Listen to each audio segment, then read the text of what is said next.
Okay, we're going to go through the Home Budget app to show you how to use this app. We're going to start with the accounts. So we're going to go ahead and click on accounts. Okay, we're going to add an account. You can add any account here, your statement account, bank account, credit card, your cash, if you have WIC, if you have food stamps, if you have mortgage, whatever, any account that you want to recognize on here, wherever your income or your expenses go out of.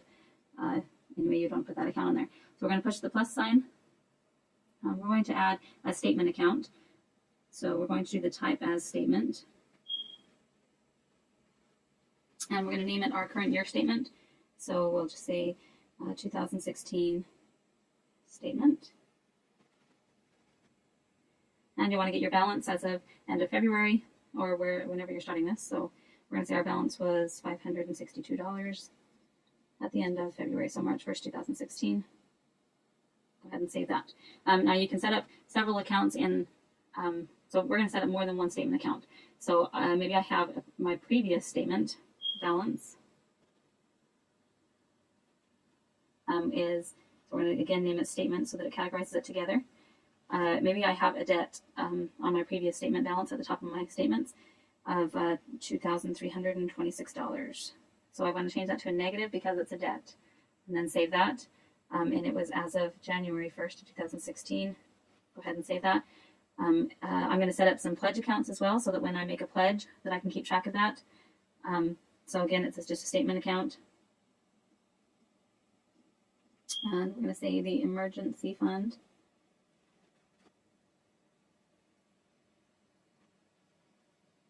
And I haven't made any pledges yet, so we'll leave it at 0, save. I'm going to make another one as a future expense pledge. So for example, maybe you set aside $100 every month to go toward an appliance that might break. And so you pledge for that. So we're going to do a statement again. And maybe you've already been doing that. So you have 200 in there, 100 from January and 100 from February. Okay, and then we're going to do another one for statement that is our short-term debt, short-term statement debt. So when you make your 10% payment for your short-term debt, if you have it on your statement, then you're going to put it in this account so that you have record of how much you have pledged for that, so that you can know when you're actually out of debt. Okay, and maybe you've already started doing that and you've done, say, 200 each month, so you've got 400 in there for January, February. March is just starting. So as of March 1st, you got 400 in that account. Okay, so now you can see my total in my statement. I'm still behind over $1,000. But you can see I'm ahead for the year, but my previous statement is behind, and I've pledged a little bit of money here. Okay, now you can add in any accounts, like I said, your checking account, your cash account. So we're going to say checking. Maybe it's my Chase checking account, or you can just name it your name, Nancy's checking account. You want to get your balance for that. Say we have $1,526 as of March 1st. And I want to set up a cash account. You name it wallet, cash, whatever you want to name it. I have $20 on hand at the beginning of March. We'll see. Okay, you can set up several other accounts. I'm going to go ahead and do that. Okay, I went ahead and added a WIC account as well. We're going to say I had $250 worth of groceries off WIC. So that is considered income, and it's an account. Okay, now you can transfer money from one account to the other.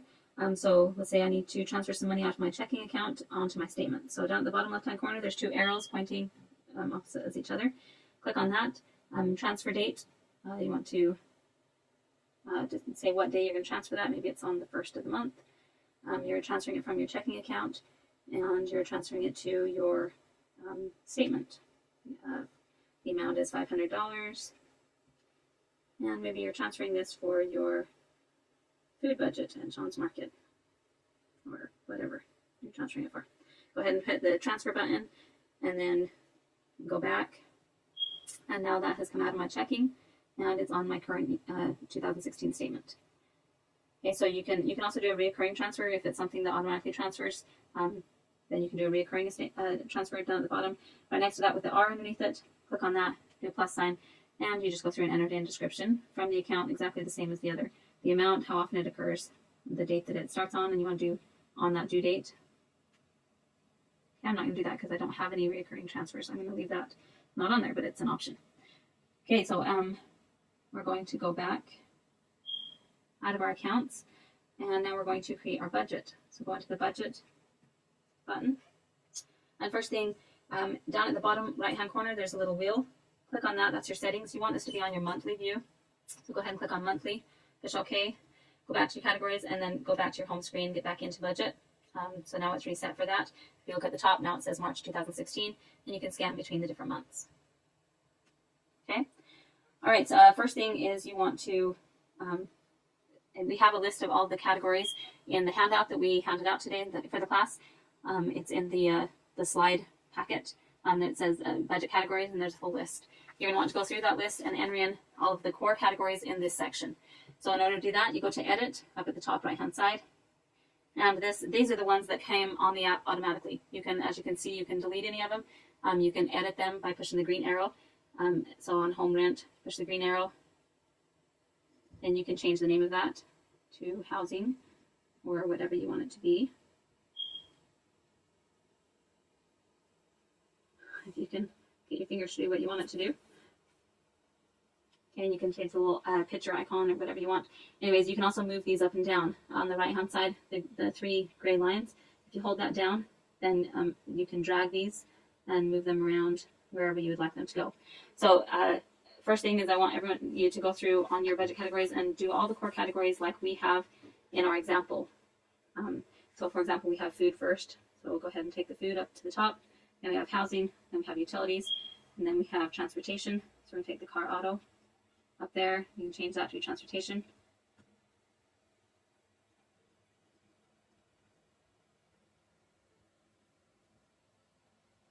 Okay, and so on and so forth. Okay, so I went ahead and added in all of our core categories. Now you're going to go through and add in subcategories for each one. So I'll do the food, for example. You're going to click on Done. Those are all finished. Go to click on the food groceries one at the top. And the way we have it set up is our first one is food. So you go to Edit. You can change the name of that. If you want to leave it groceries, that's fine. But I'll change it to what we have. So food. Save. And then under that we have milk. So we'll just change our restaurant fast food. Okay, milk. Add a new category. We have WIC on there. And add one more category for formula. I know a lot of people get formula off of WIC. We still have it separated so that we can see how much is actually going to the baby versus everyone else. Because formula is much more expensive than regular food budget. And you can, again, move these around just like the other ones by clicking on the gray thing. Okay, so we are done with the food categories. You can go back and go on to your next one. Okay, so I went ahead and added in my subcategories for the different accounts. So if you click on your utilities, it has all your subcategories in there. Food and groceries, daycare education, so on and so forth. Okay, once you've got all those set up, now you're ready to set your budget. One thing on the different categories, in the personal, under gifts, we just have one listed under there under gifts, but myself, I like to put one in for each one of my kids. And as you can see, I didn't enter in all my kids because it was quite a long list, but just for the example, I just did a few of them. So I have gift family, such as, gifts that are for the whole family. Whoops, and I spelled that wrong. And then like stockings, Easter baskets, stuff like that, that's more family related, not necessarily each kid specific.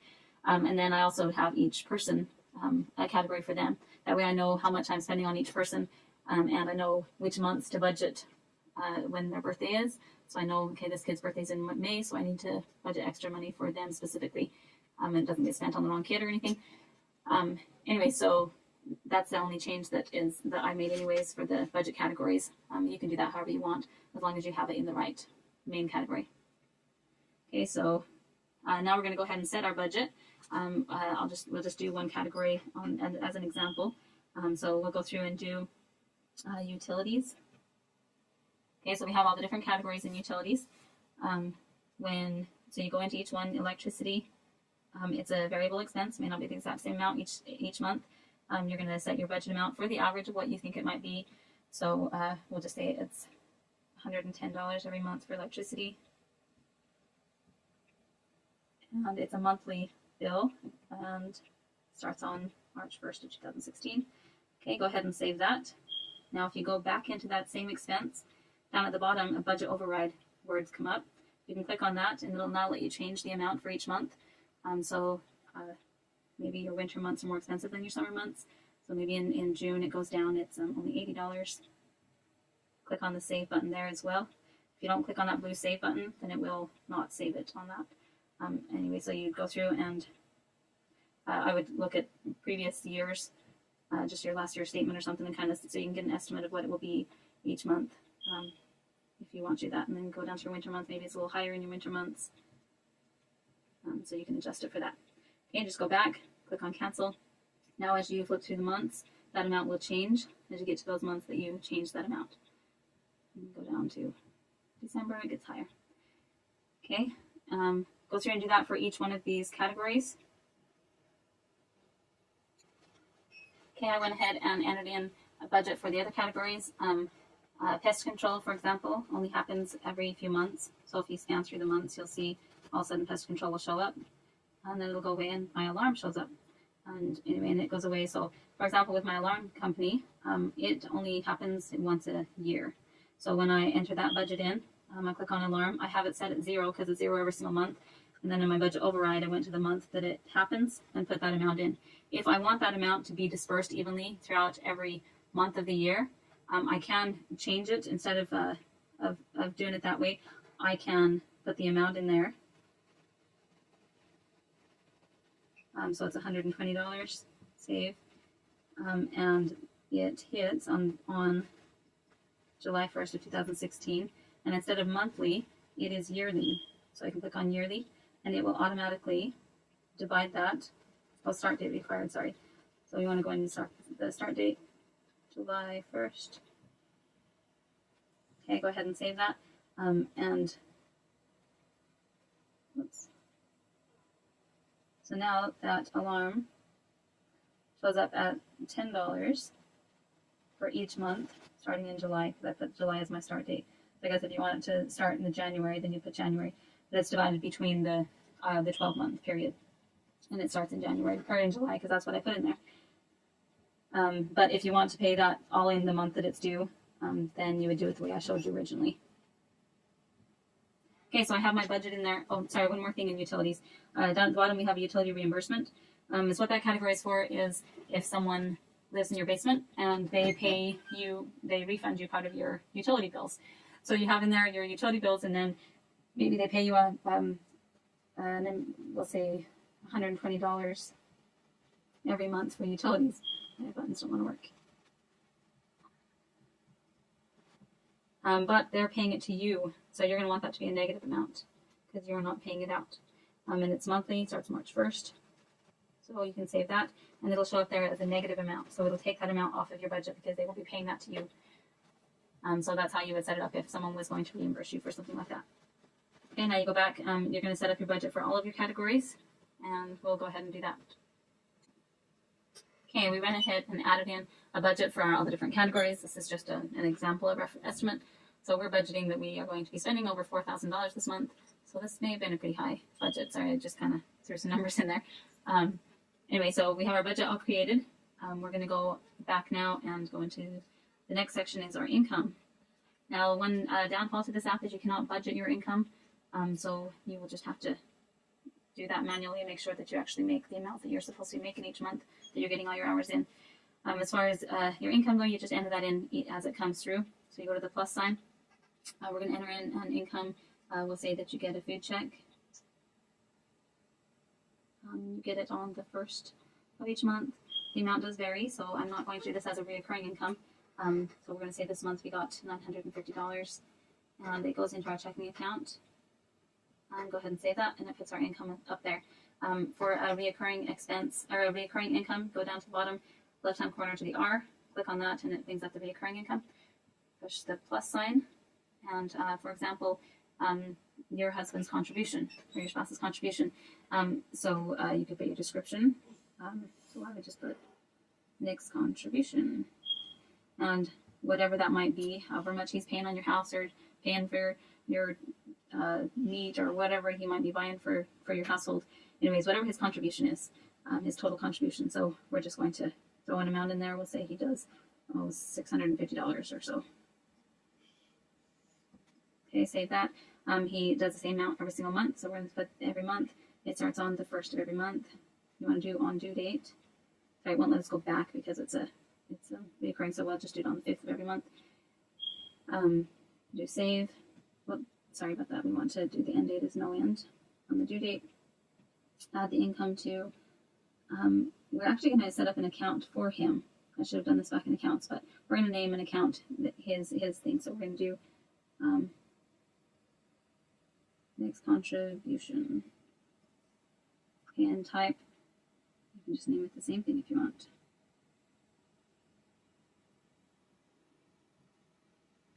Okay, it starts out it's 0 on the balance, but we're going to select that account for the money to go into, and do save. Now it's going to hit every single month on the 5th of that month. Okay, so maybe you have another recurring expense like your wages. They happen every 2 weeks. So it would start on payroll, the first payroll for this month. I don't remember what date it is, but probably around the 12th or so. Do the amount. You make $950 every 2 weeks. Add your income to your statement or your checking, wherever it hits. We'll just go ahead and add it to our statement.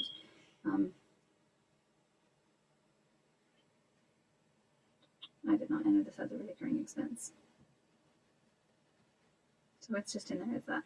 Sorry, we should have done that as recurring. If it's a different amount, though, if you don't have salary and it is going to vary on the amount, you aren't going to want to put it as recurring anyways. You want to just enter it in as it hits so you get the right amount in there. But if it is a recurring, if it's salary and it's exactly the same amount every month, then you can go ahead and do the recurring. Anyway, so this one we have that it hits on the 12th, but we've already entered it in, so it's in there now. You can't delete it by pushing the little garbage can down there at the bottom, and you can delete that if you make a mistake like we just did. Anyway, so okay, so that's how you enter in your income. We're going to go ahead and enter that, though. We're going to leave that income in there so that we have a little more to work with here. So we're just going to say it's our wages and $950.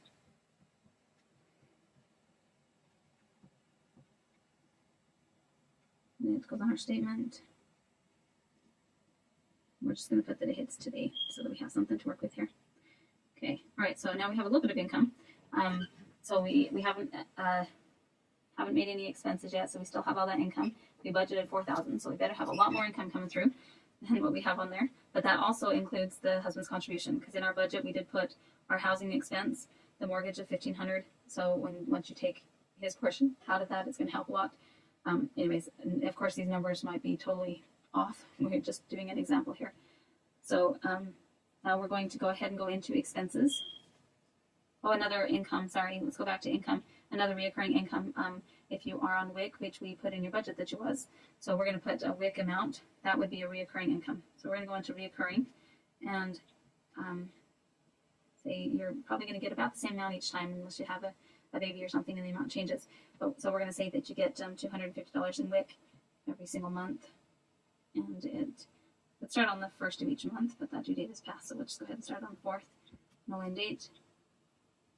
And add the income to your WIC account. And actually, we already added it in for March, so we'll just do the starting date as April 1st. Because we already put the amount in for March when we set up the account. Okay, so now when you go into your recurring expense, it says your WIC is going to hit on April 1st. Okay, all right, now we're going to go to expenses. Click on the expense. I'm going to add just a basic expense. Go to the plus sign. Went to the grocery store. So it's in the food categories. Go to food. And you spent $25. And you came off your statement. You had it on your pre-authorized at John's Market. Now you don't have any payees set up yet. You can set them up here. You can set them up pretty much in any category or in any section of the app that asks for one. So you go to the plus sign. You type in the name. So we'll type in John's Market. Okay, now you can click on John's Market for the payee. And your notes, if you want to make a description of it, say you picked up a bag of oats. You can also take a picture of the receipt. There's a little camera up there in the top left-hand corner.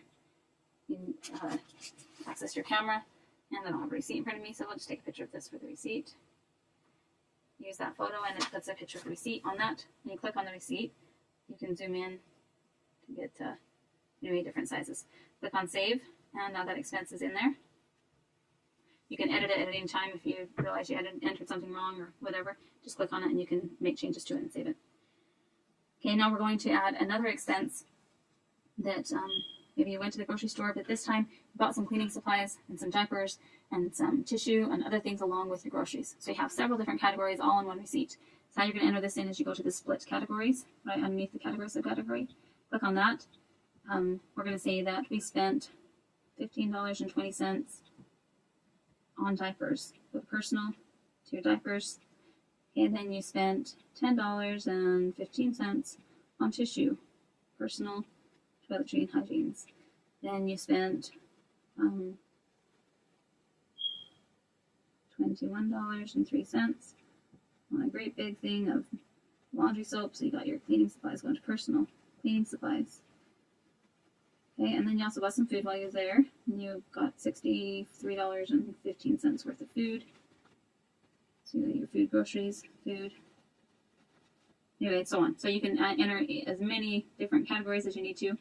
As you can see at the top, it shows what your total is so far. So it says $109.53. So go ahead and save that. Now it says, so my total receipt amount, $109.53. My payee, again, is John's Market. And you can make any notes on it. Say what all you bought so you can remember why you entered into all those categories or whatever. You can also take a picture of the receipt once again. And then go ahead and save that. And you can see it put all of those entries into all those different categories. And they all hit the same day. If you put a description, they would all have the same description. You can go through, once you save it like this, you can go through and modify the description for each one individually. So they have their own description if you want to. You just simply click on it and it now is its own thing. So this was the cleaning supplies. So we bought a big thing of laundry soap. So you can put that in there if you want. If you want to make any changes. Okay, and then it changes that to be laundry soap instead of just simply saying John's Market. Okay, now there's an expense, for example, when we made up our budget and we said that someone's going to reimburse you for utilities. So we're going to put in there that they're paying us. So in utilities, other utility reimbursement is the category, and they are paying us the $120, but it's a negative because they're paying us. We're not paying it out. Save that. They're going to pay us to our statement. They're just going to do a slip. You can put their name on here if you want, or whatever kind of pay you want, or you can do, Questar Gas, whatever utilities it is. Anyway, you can put their name, so we'll just put basement owner, or basement dweller, whatever you want to name them. Okay, and go ahead and save that. So now we have negative in our utilities. And then when you enter in your expenses on the utilities, it'll offset that, and it'll make it right.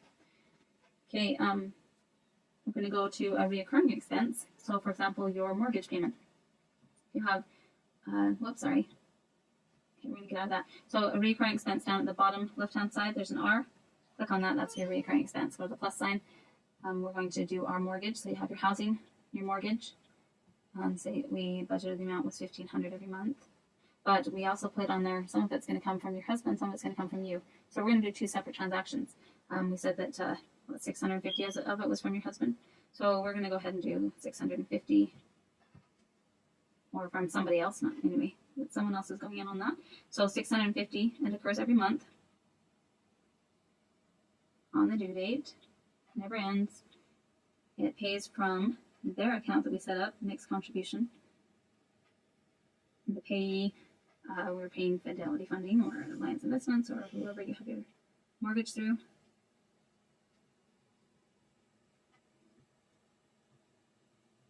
Okay, go ahead and save that. Now that will hit every month automatically. So their income will hit automatically, the expense hits automatically. Those two accounts will just counteract each other, and you won't have to worry about entering in every month. It'll just happen by itself. So now you want to enter in another one for yourself, though. So you pay the remaining. If your mortgage was $1,500, and they paid $650, so you pay $850. It occurs every month on the due date, never ending. It's your mortgage payment. And it pays from your checking account. And again, it's paying Fidelity Funding. Go ahead and save that. So now both those mortgage payments will go through. But the reason why we did two different transactions is because we wanted the money pulled out of two different accounts. So we have those two transactions that will happen automatically every single month. And we don't have to worry about those. Okay, one more expense that I'm going to show you is making a payment to your statement debt, or to where the money is simply transferring from your current year statement to your previous, or to a pledge, or transferring from your checking account to a pledge. So in order to do that, you still want it to show up in your expenses saying that you made that payment. So you're going to go in your expenses. You're still in your expenses. We'll go back just to make sure. Expenses, go to plus. You're going to do a short-term debt payment, and we're going to do an extra loan payment, the amount of $200. It's going to pay from our checking account, and it's going to go into our pledge. So we're going to just make a payee for a pledge. Okay, so click on that, and then in your notes, you're going to put on here that it is a short-term debt statement debt payment.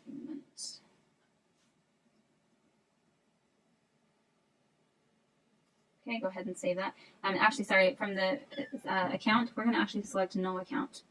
And I'll explain this in a minute. In fact, well, the reason is because if we take it out of that account, it's not going to go into our other account. It's just going to simply take it out of there. So we're not going to have it take it out of anything. We're just going to show the expense hit our budget. So we're going to go ahead and save that. So the expense will show up in the expenses. But now in order to take it out of that account, we're going to go to our accounts, and we're going to do a transfer. We're going to transfer the money out of our checking for that same amount, $200, on the same day. And we're going to transfer it to our statement debt pledge for $200. And you can make the same note if you want. Anyway, and then do transfer. So now that money is, if you look in your statement debt pledge, there's an additional $200 that used to only be $400, and it is taken out of our checking account now. So now the accounts are still correct, and it also is showing up in our expense side. So that's the only time that you really need to do both of those. Usually you just simply do the expenses and it takes it out of the right account. But because we wanted to put the money into another account, we want to do a transfer. Anyway, so I hope that makes sense. If you have any questions, you can more than welcome to ask me on that. Okay, next we're going to go into the bills. If you click on your bills section, this is where you can enter in any bills that you need to remember to pay throughout the month. If you have a reoccurring expense already entered in, so like for your mortgage or for something that happens automatically, you do not want to put it in your bills section because it will already go through on your expenses. If you put in your bills besides, it'll look like you haven't paid it even though you really have. So don't do any reoccurring expenses in your bills. But if you want to put your utility bills in there, or your Ensign school bill, or anyway, whatever other bill. So we're just going to do an example of, we'll do an Ensign Learning Center bill. So you go to your plus sign, and you're going to do, your payee is going to be Ensign Learning Center.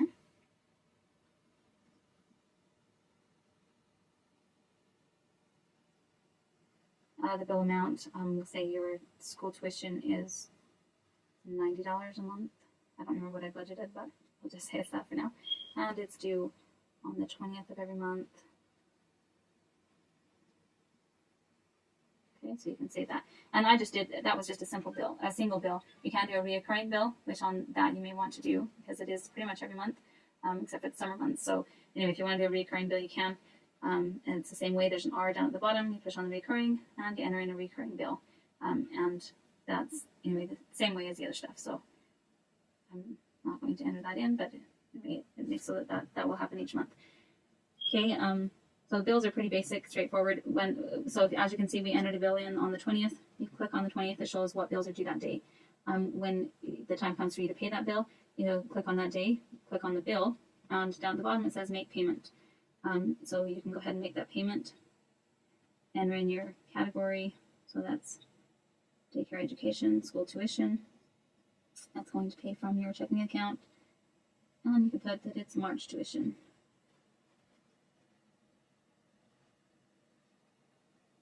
Okay, and you're paying it. It was due on the 20th. We'll say you paid it a little bit early, so you paid it on the 15th. Okay. And you can go ahead and save that. Now, however, maybe normally it's $90, but this month it's $100 because you got a late fee. So you can do the split categories on that, and you can add in a late fee. So you have the $10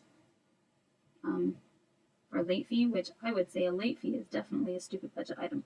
So that's in your personal under stupid budget, because that's definitely not something that's necessary or something that you would normally budget. But it happened and you have to pay for it. So you do in your stupid budget. And then you can do your regular tuition, the $90. For your daycare education school tuition. So now you can save that, and it changes the amount to $100, and it's multiple categories. You can save that. And now, when you go back to your bills, it is green instead of blue. You click on it and it says that it's been paid. The bill was for 90, but you view the payment and you paid 100. So you can edit the payment. You don't have to do just what you said you was going to. Okay, if that makes sense. All right, I think that's it on bills. The main reason why you enter the bills is so that when you submit your information to the person reviewing your budget, they can see, okay, wow, you're going ahead $1,000. That's awesome, but you still have all these outstanding bills that need to be paid. So you put the bills on there so that they know that that money is allocated to something, or that that money still needs to go to something, and instead of just all going to your short-term debt or whatever it might be. Okay, so now I go back out of bills, and we're going to go to the Payee tab down at the bottom left-hand corner where it says Payees. If you go there, you can see how much money you have paid to each payee. So that's why you put the payee in there. It keeps a record of it, so you can see, okay, for the whole entire year, I spent $12,000 at Jones Market or whatever it might be. Well, that's pretty high, but anyways. So, but it keeps record of that, so you can kind of see how much money you're actually spending on order steerships versus how much money you might be spending somewhere else, or anyway, whatever you want to get out of that. You can also edit your payees here. So if you make a spelling error or anyway you mess something up, then you just click on it and then go to edit, and you can change the name of that or whatever you want to do on that. And then you can also add more payees here, and anyway, add those in. So anyway, so that's what the Payee tab does. Also at the end of the month, if you go into your expense, down at the bottom right-hand corner, you see that little circle with a triangle in it. If you click on that, it graphs all of your expenses and says, of all your expenses, so we've only had $314 in expenses so far this month. So of all your expenses, 64% of them was for statement debt. 28% of it was for food and groceries, and so on and so forth. So it's not real accurate until the end of the month once all of your expenses are put in there. But anyway, but it does. So at the end of the month, it will show you your percents for the entire month of what you paid in each category. It also has the bar graph version of it, but that version is not in percent. So, so you switch between those two at the top right-hand corner. Okay, so go back. Now I told you, in your accounts, you can sync your checking account or sync a credit card or sync anyway some of the different accounts that you might have access to online. To do that, at your home screen, top left-hand corner, there's the 3 blue lines. Click on that, and it brings over your options. Go to your help section down at the bottom, the data import guide. This will explain, it gives you all the instructions on how to sync those different accounts with this app. I'm not going to go through all that. If you want to sync that, you can go through the instructions and figure out how to do that, but we're not going to get into it right now, but that's where you find those instructions. Okay, then, and this also has your user guide and any information you have. If you need help with something, you can also call me if you need anything, or text me or anything. You can also go into your settings here, and this is how you're going to sync your phone with your laptop. Or if you and your husband both have the same budget, you both have one statement together or whatever, so to where you have the same budget, you can sync your 2 phones together. So every time they enter in an expense or an income, it'll automatically show up on yours. To do that, you go into your settings, down where it says Family Sync Group. Click on that, and you have to create a group on one device. It doesn't matter which device, your computer or your laptop or whatever phone. Or sorry, your phone or your computer. Go into the group name it whatever you want to name it. Do a password, whatever password you want. The name for a device, so you can put your iPhone or your laptop, whatever you want to name it, and then go ahead and create the group. On the other device, you would do the exact same thing.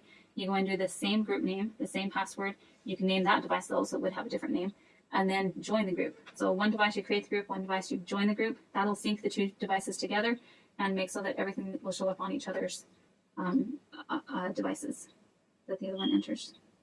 So we're going to go back to our dashboard, which is our home page. Okay, one last thing. If you click on your budget, that just shows you a summary of a quick glance of how you're doing in each category. The gray bars is what you've already spent. The green bar you have left to spend. If the bar turns red, that means you've gone over. For example, you go into utilities, and you can see my gas heating. I spent $195. I only budgeted $190. I went over $5. Anyway, so that means you're going to want to go under $5 in another category to make up that difference. Anyway, so that's a quick glance showing you how you're doing in each category to make sure that you stay in budget and you know what you have available when you go to the store or go to purchase anything. So that's pretty much all we have on this app. If you have any questions, you can give me a call or a text, and we should be able to